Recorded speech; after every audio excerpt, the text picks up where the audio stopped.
Hello everyone, welcome back to the last mini lesson of this unit, which is called Responsible Consumption and Production. And this is the goal number 12 from the Sustainable Development Goals from the United Nations. So let's start by talking about the contents for this presentation. You know that we always talked about first the vocabulary, then we explain why does this goal matter, then the targets, another section that explains what you can do in order to become a more responsible consumer. And also I included here an interview to expand on this topic with one of the persons that I consider the most responsible consumer I know. And finally, the forum activity, which is for this time optional, but I think it's very important that you do this one because if you want to become a responsible consumer, you can find out more tips and apply them. Okay, so let's start with the vocabulary. The vocabulary for this week is this one. Adjectives: lost, wasted, household, pressing, thoughtful, reusable. The nouns we have degradation, survival, household again, but notice that here is a little bit different. Framework, management twice, because also has a slight different meaning in both. Waste, report, understanding, lifestyle, and straw.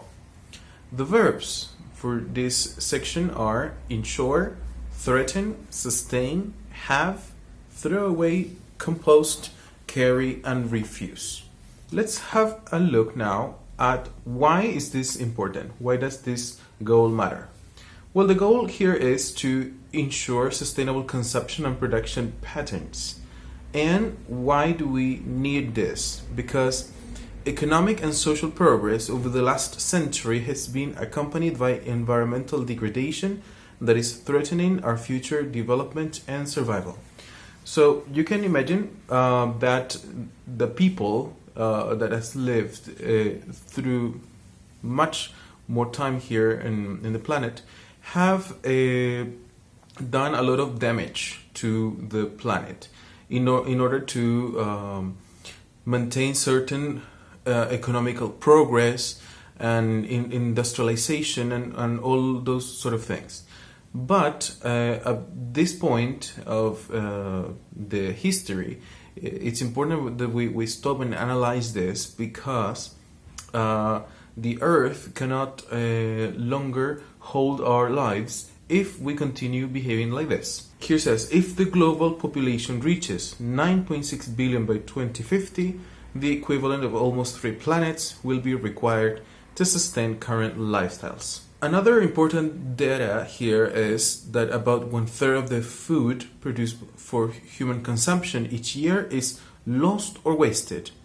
And households consume 29% of global energy and contribute to 21% of resultant CO2 emissions.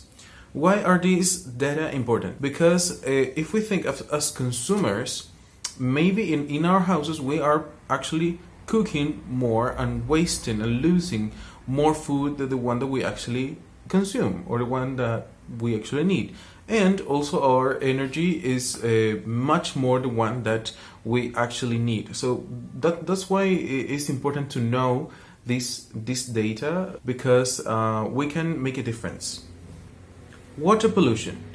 This is also a pressing issue that needs a sustainable solution. We are polluting water faster than nature can recycle and purify water in rivers and lakes. So, as I mentioned before, this is a very important issue because water is scarce and we are contaminating it a lot. Let's have a look at the targets. To implement the 10-year Sustainable Consumption and Production Framework. In the vocabulary, I explained what a framework in this case is. As you have read already, this is a set of ideas that some people, institutions, communities, etc. Accept and try to promote and embrace as much as they can. The other targets are sustainable management and use of natural resources, halve global per capita food waste, responsible management of chemicals and waste, substantially reduce waste generation, encourage companies to adopt sustainable practices and sustainable reporting, promote universal understanding of sustainable lifestyles, develop and implement tools to monitor sustainable tourism. So now the question is, how can I help as a consumer? We already know that much food is wasted, and also water is severely contaminated. So what can we do? How can we get involved? There are two main ways in which you can help. First, to reduce your waste. Also, being thoughtful about what you buy and choosing a sustainable option whenever possible. These are the two main ways in which you can help. And I think that there are some suggestions that you can apply in order to achieve this. So don't throw away food, or try not to cook more food than the one that is necessary to be eaten. Also, compose organic waste if possible. I know that not many people like composting. I don't like it actually, but I think it is important to do it, and there are services and alternatives to do this, and not to waste so much food. Another important suggestion is to reduce your plastic consumption. And how can you reduce plastic consumption? Well, one thing is to use reusable bags. I have some of them that I wanted to show you that maybe you are familiarized with. Maybe there are paper bags, there are also plastic bags, but these ones are reusable, so we are good to use these ones. And also there are fabric ones. So it's up to you to make a change and start using these bags, these reusable bags, more often. Another suggestion is to refuse to use plastic straws. You know that all of the plastic bags, the disposable plastic bags and plastic straws end up in the ocean. So we can refuse using plastic straws, and I think that you can take with you, whenever you go to a restaurant or something, metal straw. You know, I have some metal straws with me, and these ones are quite cheap. You know, they are not very expensive, and you have just to make the habit to keep with you the metal straw to wherever you go. Another suggestion is to recycle plastic bottles and to buy from sustainable and local sources if you can. Now, to expand this section, I wanted you to meet someone and watch this interview. Hello, Macarena. Can you tell us what do you do and how did you become interested in being a responsible consumer? Of course. Hi, Daniel. I studied sociology because I always was interested in understanding how we work together as a society, our history, and especially on how we can have a better future together. And today I work in an international organization that works on different projects that promote innovation in education, actually, and always have been good to questioning things. And just, I think that maybe just a little bit more like an year ago, I start to more constantly worry about these things, about my consumption, the impact of our actions, and maybe start to questioning the decision that we make day after day. Another question is, what is a sustainable lifestyle for you, and what should consumers worry about? Yeah, I think that for me at least, having a sustainable lifestyles mean doing everything is possible for me to be more aware of these decisions about how we buy and stay more connected with the origin of and the impact of every choice that we make is about the planet, finally. And it's not always easy. In fact, it's quite difficult because we have a lifestyle that is based on efficiency and productivity, and we live in a hurry all the time. And it seems like we always lack of time and which is why we are most of our decisions of based of convenience of the moment, without thinking in the damages or consequences of that decisions at all.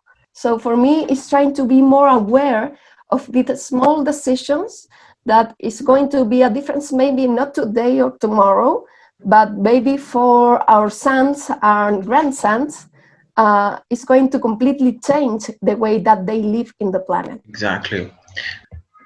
So my last question is now related to the schools. Like, what can schools do as communities to promote a universal understanding of sustainable lifestyles? What do you think? Well, it's a very good question because I think that the most important thing right now is to keep talking about these things. It's like share the information that we have.